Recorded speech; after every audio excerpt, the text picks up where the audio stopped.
Okay, in this video, we're gonna get the registration part to work because we've got one registration in there now, and for the last page to look like anything, it's got to have more than one person registered. So let's get started with that.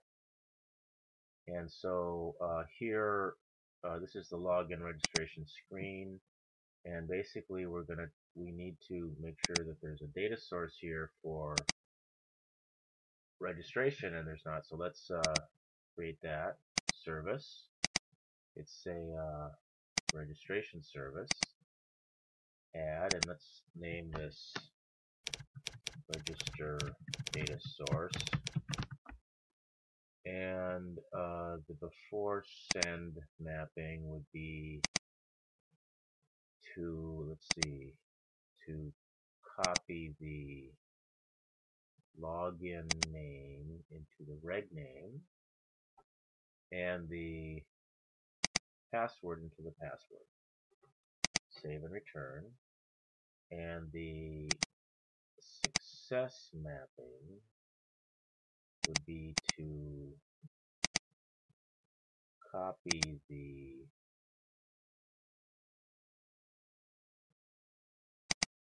status into return status,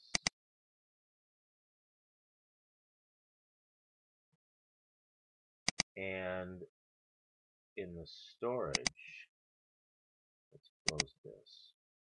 We need to copy the reg ID into the CheckIn reg ID, and the reg name into the CheckIn name, and the status code into the status code.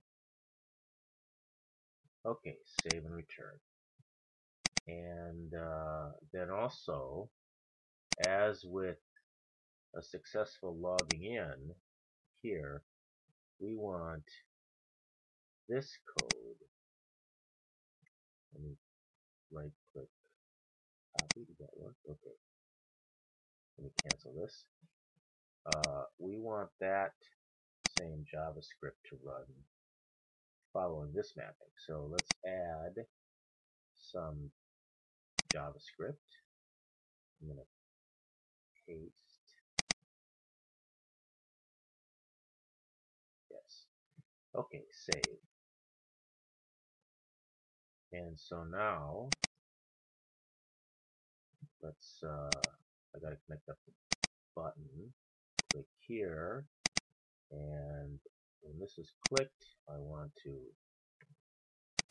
invoke a service, register, save. So let's try to register a new person. So click save, test, and let's see, how about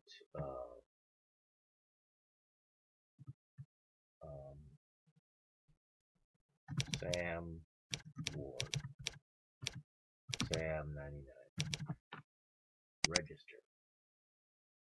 Okay, here we go.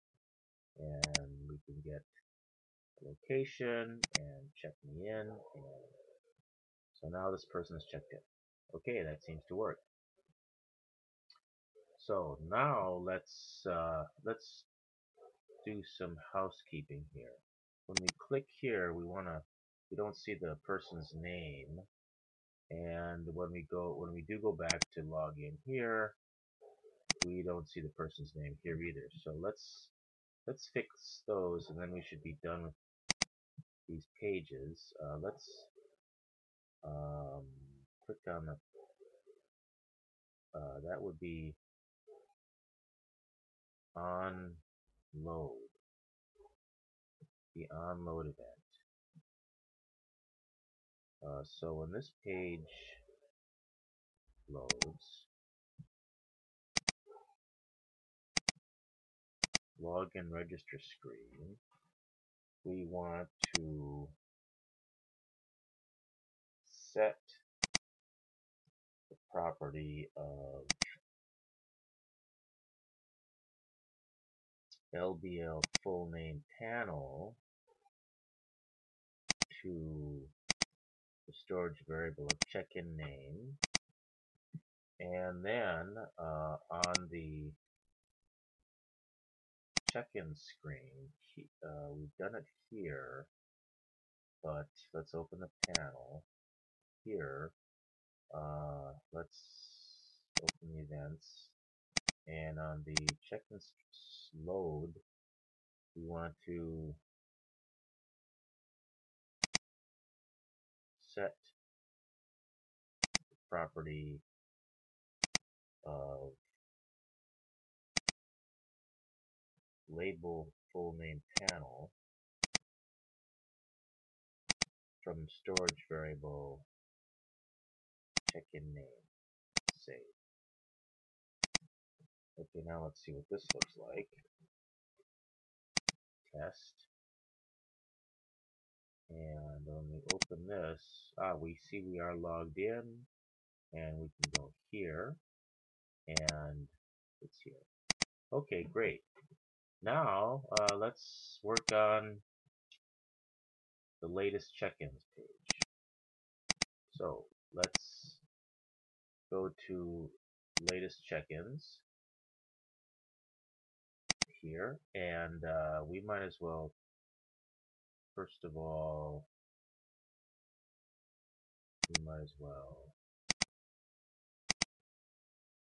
set the load event, which sets the property of label full name panel from the storage variable check-in name. Save. So that's taken care of. This is going to be filled in now. Let's close this, and we're going to add, let's see, we're going to have something that repeats for a set of records that comes back of check-ins. So we got to start with a grid, and basically we start with a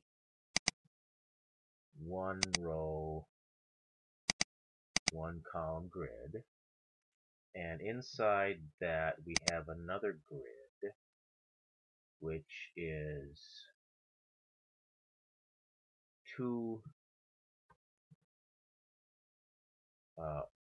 one column, two rows, and on top, the top one, we have another grid, which is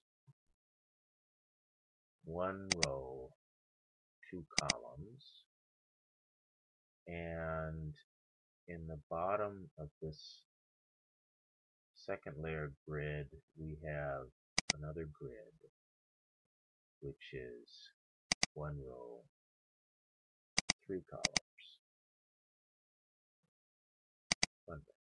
Okay, and so this whole thing repeats. This here is going to be the person's, in here is going to be the person's name. So I'm going to put that in the very here. And this is going to be, I'm going to just put name here. And I'm going to maybe remove the italics, make it bold. Maybe I'll make the actual mobile cell grid be 70%.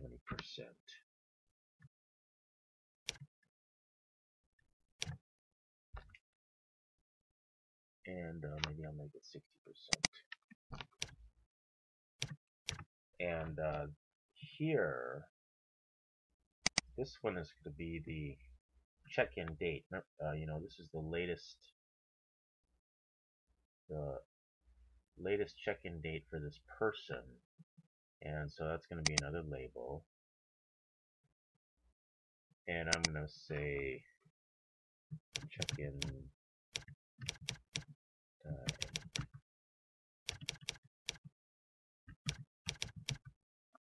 And I'm going to make that a little smaller. And I think I'm going to take off the italics and right justify it, right align it. And this is going to be 25%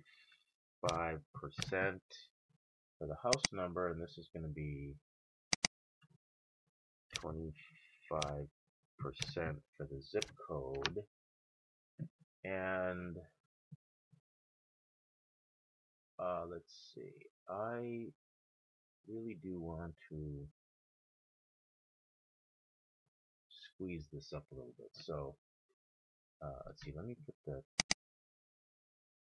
no, let's see, they're all labels. So there's another label here, which is the house number, and this is the street, and this is the zip code.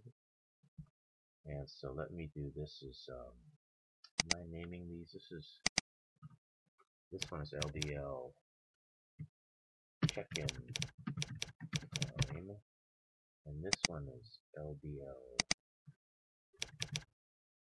name, and this is going to be LDL house number, and this is going to be LDL street, and this is LDL zip. And I'm going to make the label here say zip, and the label here say street, and the label here I'm just going to put maybe a number sign, a hashtag, and I think I'm going to take off the italics, make it 15. I can make it 16. It's probably fine. And I'm going to take off the italics and take off the italics.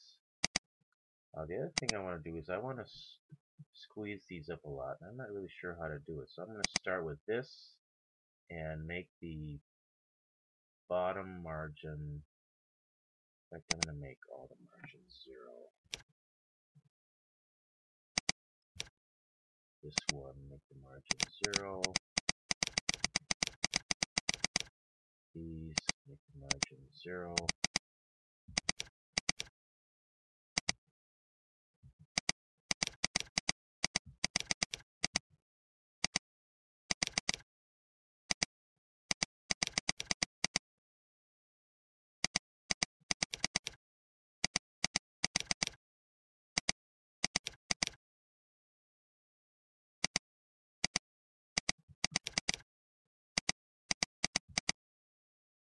Okay, and I also would like to have a line in between each record. So let me just add some HTML here. And I'm going to put it right there. And I'm going to make the dimensions the auto,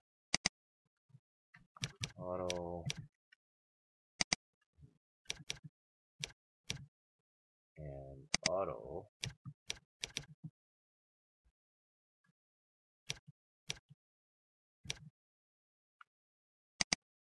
And I might change that. Inside here, the edit the HTML, I'm just going to make it be HTML source about HR. Maybe I'll make it, well, let's see what that does. Let me,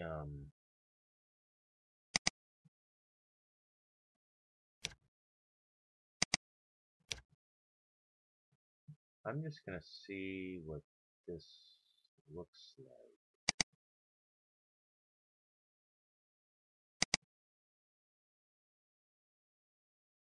And let me go to last check-ins, and that looks fine. Name, check-in time, number, street, zip. Another one. That looks good. I'm going to do one more thing. I'm going to click here, and I'm going to right align that zip code. Okay, so it looks like I've created the template here. So now I just need to create a data source. So I'm going to create a service. It's going to be the latest check-ins service, and I'll call it latest check-ins data source. And I don't think there's a before send mapping.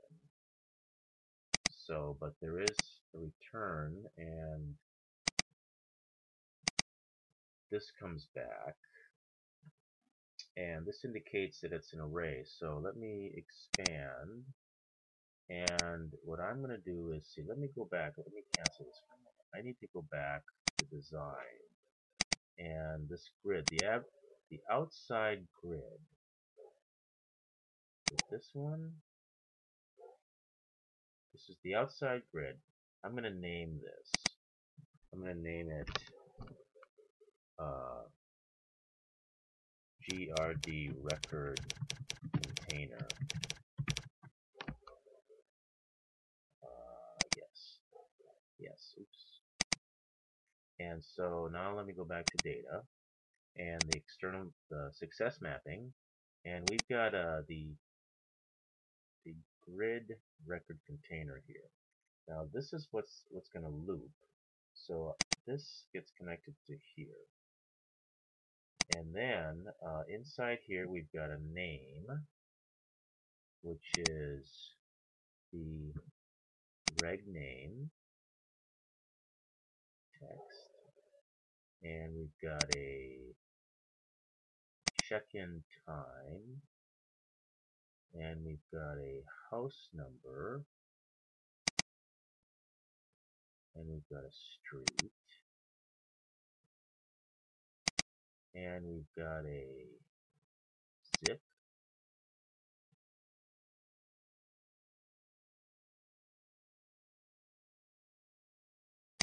and okay, let's save this, and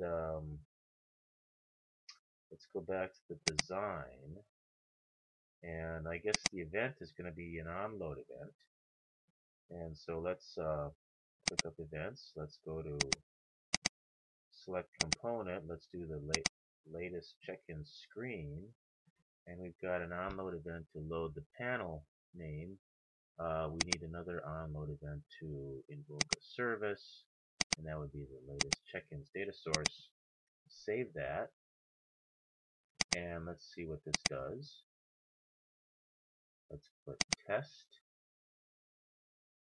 and we should be able to just go here, and we see two of them are listed. Rich Halverson's last login was this time, and Sam's last login was this time. So that's great. Now, one thing I want to point out, you would be ready now, I guess, to show this. You need to make sure that test here, click down on that. You need to make sure that this is public.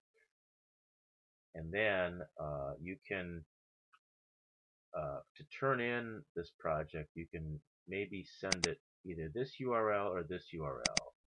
Depending on the last one you launched, if you launch, for example, this one, it's going to look like this, and this would look good in a phone, in your phone.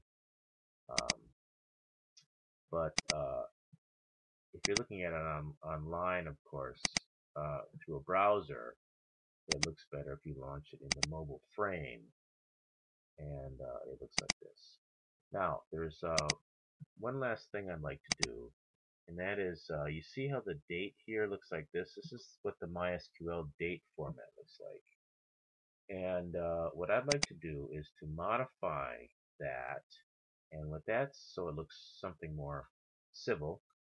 So if we click data here, and in the success mapping, what we're going to do is we're going to modify this JavaScript.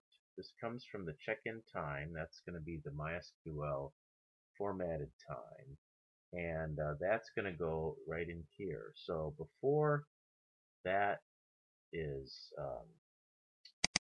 we click JS there, we're actually able to enter in some return JavaScript here. So if you look back at the assignment sheet, you'll notice that I did give you some code here. Add JavaScript to convert the MySQL date format to something more appropriate. And so we're going to use this MySQL toDate function that I included in the JavaScript controls here, which the appre controls JavaScript that I gave you. It will be this one here. And so that works out real well. So let's I think we can probably just copy this code here. Copy. And I'm going to go back here and paste it into the JavaScript. Here, let me just show you where that is. The check-in time comes in as a MySQL formatted text field, and it goes into the text field of the label, check-in time label, and we can put a little bit of JavaScript before that, and if we paste that in here, what this does is it accepts in the value, and it does the function and creates a date dt JavaScript date object, and then we can just use the date methods that comes along with it. Get month, it's January is 0 and December is 11, so we need to add 1 to it, and then we add a slash, and we're going to get the day of the month and the hours and the minutes. And here, before we concatenate the minutes, we check to see if it's less than 10, in which case we add a 0 to it, so it looks like hours and minutes, and then we add that to it, and then that's what we return, and that's what gets deposited into the check time, the check-in time text field here. So let's save this, and that turns blue. And so let's see what this looks like.